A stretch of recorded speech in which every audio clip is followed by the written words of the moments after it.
The unsurpassed, penetrating, and perfect truth is seldom met with, even in 100,000 myriad kalpas. Now we can see and hear it. We can remember and accept it. I vow to make the Buddha's truth one with myself. Homage to the Buddha, homage to the Dharma, homage to the Sangha.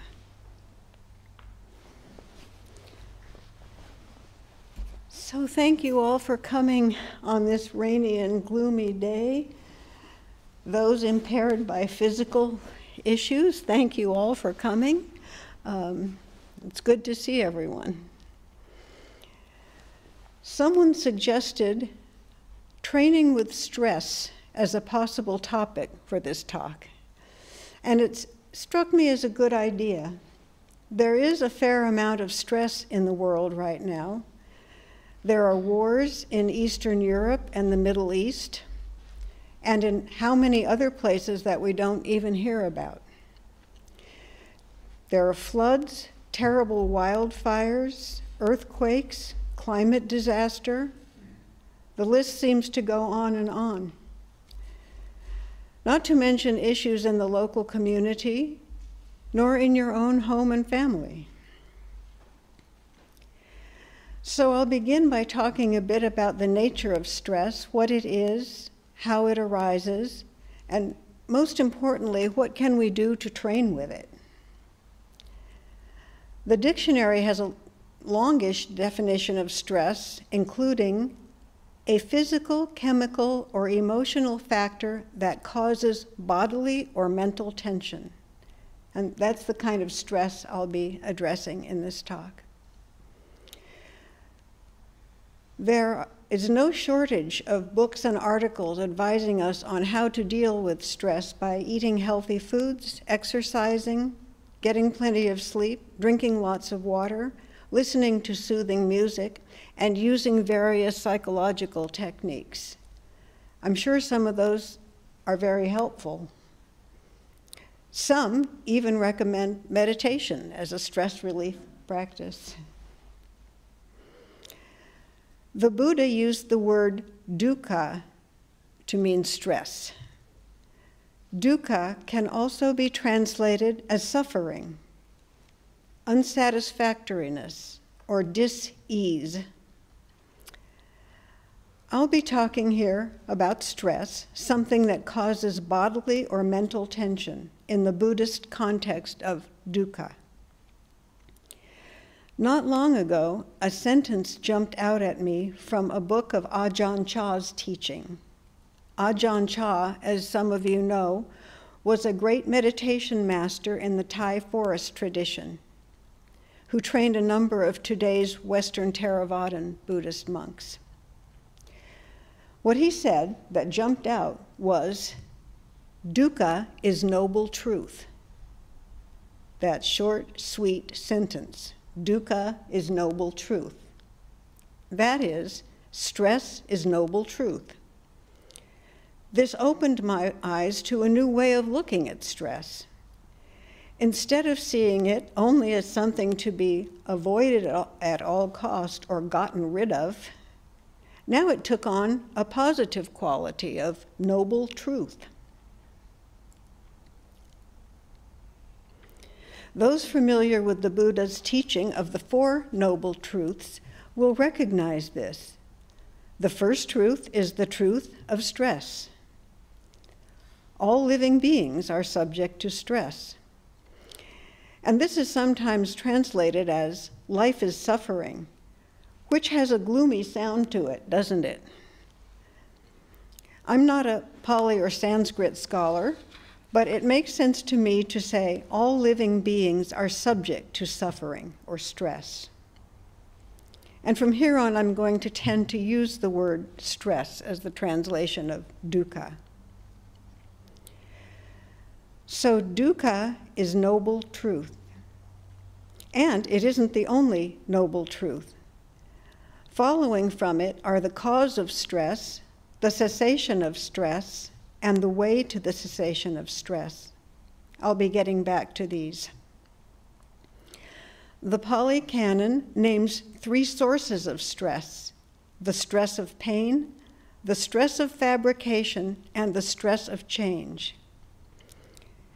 I'm going to be concentrating on the second of these, the stress of fabrication, because it seems to be very prominent in upsetting the mind. Fabrication, sankhara, is a technical term that literally means putting together. It is the mind's intentional activity through which it shapes its experience. One dictionary definition of fabrication is to make something up in order to cause deception. And if we think about it, that's what ignorance does. It encourages us to make things up in order to deceive us. Not intentionally, but that's just the way ignorance is. And then these made-up products of ignorance form our intention and our actions. Here's an example. Recently, I had a tough dental appointment. It was for a filling between the farthest back tooth and the tooth right in front of it. Before he began working, the dentist mentioned that it would be difficult because of being on the far back tooth and because the cavity was on the surface of the root itself. Oh boy, I thought, if it's going to be difficult for him, how's it going to be for me? There was a lot of Novocaine, followed by a lot of drilling. Two kinds of drilling. The usual high-pitched, screechy drill, and then one that sounded and felt like a jackhammer. As I lay there with my head down near the floor, or so it seemed, and my jaws propped open by some kind of terrible torture device, I kept feeling my muscles tense up. Dental drilling, it seemed, was a source of stress. What if the drill strikes a nerve? What if the tooth breaks, etc.? There's your fabrication. What if this happens, morphs into, I know this will happen, and I need to do something to make it stop? The dentist had said I could raise a hand if I felt any pain. I could just raise it and make him stop. It was a strong temptation. The good news is that my meditation practice kicked in and helped me to let go of that mental and bodily tension. I took deep breaths and reminded myself, right now, this moment, there is no pain. There is no pain. There is no pain. It was a long haul, and it was tough. But by the time it ended, there had been no pain. I think that dentist did a great job. The Buddha taught that birth is stress, disease is stress, old age is stress, death is stress, getting what one wants, no, not getting what one wants is stress, getting what one doesn't want is stress, such as a dental filling, being with those one dislikes is stress, separation from those one loves is stress. There was a 20th century rock and roll song I like to quote. It was by the Rolling Stones, and it's called Satisfaction, or the long title is I Can't Get No Satisfaction. I think it's a very Buddhist song, whether intentionally or not. The guy in the song is trying various things. He's riding around in his car, and the various things he's trying include smoking cigarettes and looking for sex. When he's riding around in his car and when he's watching his TV, there are voices telling him all kinds of useless information. And none of these things gives him any satisfaction. What can a guy do? And I'll get back to that later. So I'll try to get through this next part without tearing up, but I can't guarantee it.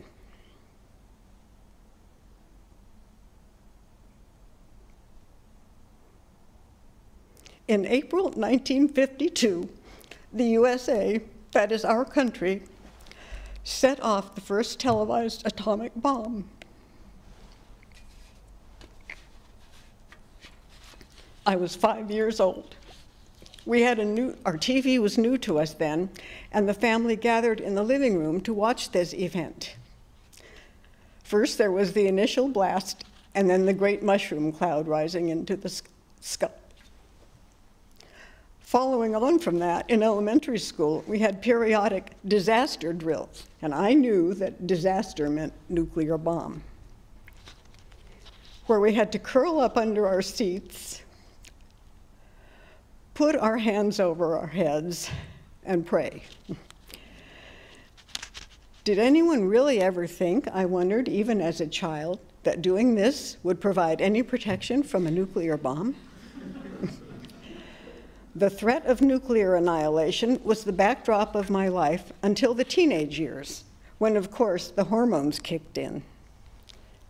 However, even then, I can recall a sunny October morning in 1962,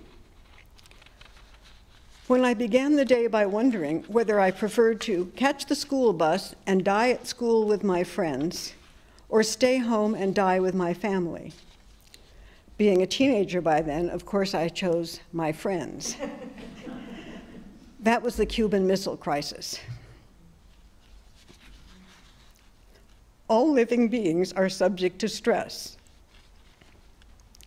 Like the guy in the Rolling Stones song, I've tried a number of methods for dealing with stress, some of them even having to do with illegal substances and illicit activities, and some with peaceful protest activities and marches. But the stress was always there, twisting my guts and stealing my peace of mind. This brings us to the second noble truth, the cause of stress, which is craving and clinging. The Buddha taught that we base our clinging on information received by way of the 5 skandhas, which are the components of our psychophysical unit: form, sensation, thought, activity or intention, and consciousness. These are ever-changing components of our existence that it's easy to mistake for a fixed self. Sensual desire, that based on feeling, entangles us in thoughts about how to get and enjoy sensual pleasures. This involves our absorption in planning how we're going to get what we want, whether it's tasty food or the enjoyment of other sensual pleasures. I've mentioned before, I know, the occasion of standing in line to serve myself at a buffet meal here at the Abbey, where a box of chocolates was being offered, and the stress I underwent in craving a particular type of those chocolates, of which there were only a few pieces in the box, and I was near the end of the line. And how I was finally able to be still with the craving and realized that it really didn't matter what kind of chocolate I got. In the scheme of the universe, first of all, I could be grateful for the offering of chocolate, and second, I could really understand that what I had for lunch didn't matter in the great scheme of things. When I reached the chocolates, I almost laughed out loud at seeing that nobody else had taken even one of those few pieces of the kind I liked. We can cling to our ways of doing things. This is the skandha of activity or intention, and is an insistence that things have to be done a certain way, or else. When stuck in this form of clinging, it doesn't matter whether that particular way of doing something is necessary, or even if it produces the result we want. Let's consider the example of the task of sinks and surfaces at kitchen cleanup, which is basically wiping the sinks, countertops, and tables. It isn't rocket science, but when I'm working on that task, I have some pretty strong views about how it should be done. Neither the buckets of soapy water nor the cloths should be placed on the metal shelf next to the janitor sink, because that's dirty. The water should be changed when it gets dirty. The sinks only need to be washed after one of the meals, and I can never remember whether it's lunch or a medicine meal, but don't you dare wash them after the other meal. There should always be counter-wiping cloths available around the kitchen, and at least one compost bucket should always be available while the compost is being taken out, and so on. At times, I've gotten pretty worked up over some of these issues, stressed out, you might say. Kitchen cleanup is a great opportunity to bring the stillness of meditation into the activity of daily life and to work in harmony with others. Now we can consider the craving and clinging based on the sense of thought. For instance, an insistence that certain views are right, regardless of the effects of holding on to them, or the notion that simply holding on to a particular view will make us somehow holy or better than other people. And this is clinging to thought. It causes stress. It's obvious in the realm of political views how easy it is to get stuck in this form of clinging. One person can believe a particular candidate or office holder is an idiot, while others believe that person is almost the savior of the universe. I believe that this is one thing meant by the Rules for Meditation scripture, when it advises us to think of neither good nor evil, consider neither right nor wrong. Not to cling to the views of the judgmental mind. For example, perhaps I have a view that peace is better than war. This is actually true in my case. However, even my superficial acquaintance with world history suggests that war has been occurring in the human realm for many centuries and in many places. This is the human realm, after all. There's nothing wrong with wishing for peace or even working with causes that promote peace. The problem happens when anger gets into it. Hatred for that warmongering leader, for example. Suddenly there I am, at war. Watching out for the judgmental mind and with kindness loosening its grip goes a long way towards helping with stress. I find that from my personal experience. Watching out for the judgmental mind. Ah, there it is. Okay. Now, do I want to cling to it, or can I let it pass? The sense of consciousness can lead to craving and clinging regarding beliefs about who we are and what kind of person we should be and or can become. In other words, beliefs in a separate self.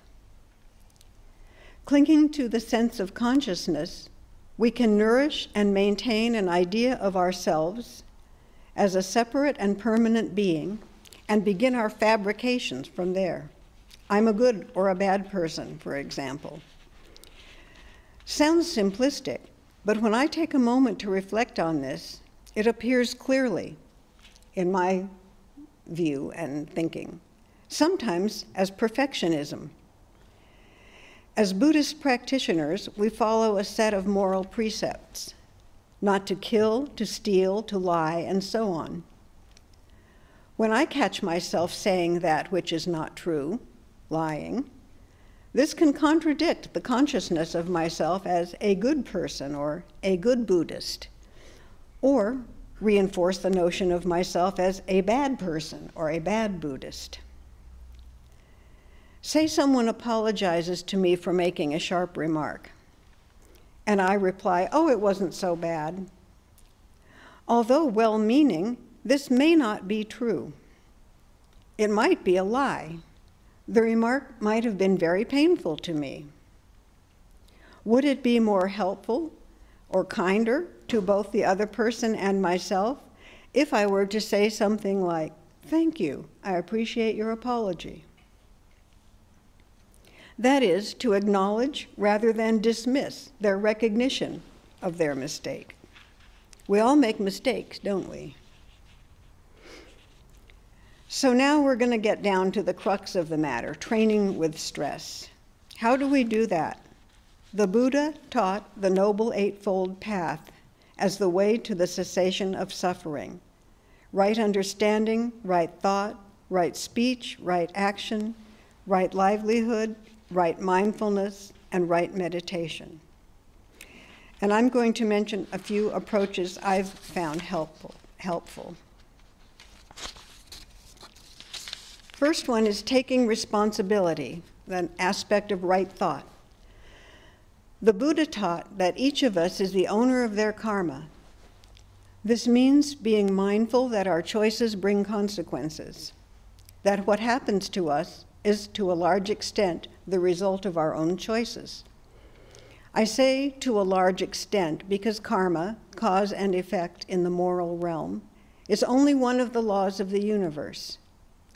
The weather, for example, isn't something I can influence by choice, although I've tried to do that by moving to some of the warmer spots in the United States. I can, however, take responsibility for my responses to weather conditions, such as layering up in winter. I'm only really half this size. And drinking more fluids in summer. I can also take responsibility for my emotional reaction to weather conditions by working on letting go of elation during heat and despair during cold times. I say working on because I'm not there yet. I'm working on it. Taking responsibility also means letting go of blaming. It's easy for me to blame less than perfect behavior on the weather, such as, if it were warm, I wouldn't be so irritable. However, that's a surefire invitation to stress. I've found that blaming doesn't help, and in fact, only hurts me, anyway, it's a form of cultivating greed, hatred, and delusion.